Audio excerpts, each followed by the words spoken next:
जब मैं 10th में थी तो मेरे कम मार्क्स आए थे, तो मैं उदास बैठी थी, तो मेरे पिताजी ने मुझे एक बात समझाई कि 99 के फेर में मत फंस, अभी उम्र बहुत छोटी है। तो मैंने अपने पिताजी से पूछा कि ये 99 का फेर क्या है।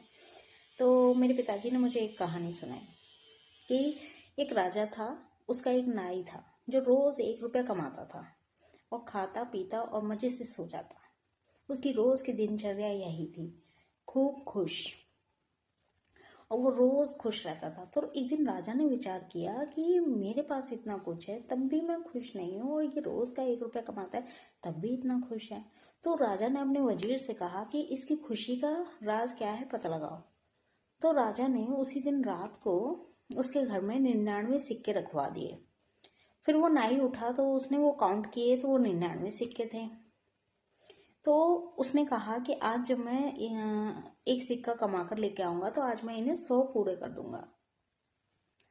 तो उसने जब वो कमा कर लेके आया तो वो 100 सिक्के पूरे कर दिए। अब उसको ये लत लग गई कि अब जब मैं कल कमा कर लेके आऊँगा तो मैं इतने पूरे कर दूंगा। फिर उसने विचार किया, फिर उसे लालच आता गया। फिर उसने कहा कि अब मैं इन्हें 150 कंप्लीट कर दूंगा, अब मैं इन्हें 200 पूरे कर दूंगा। उसकी खुशी जैसे मानो गायब ही हो गई।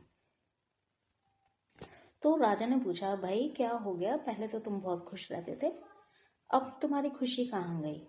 तो उस नाई ने अपनी सारी कहानी राजा को सुना दी। तो राजा ने उस दिन एक बात समझी, एक चीज उसे समझ में आई कि इंसान आज में ना जीकर कल में जीता है।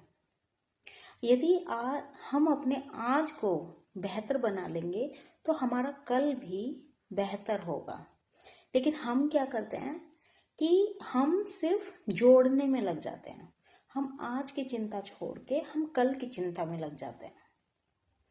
तो इस कहानी को सुनाने का मतलब यही है कि यदि आज हमने अपना बेहतर बना लिया तो आने वाला कल हमारा खुद ही बेहतर बन जाएगा। तो हमें कल पर नहीं, हमें आज पर काम करना है। राधे राधे।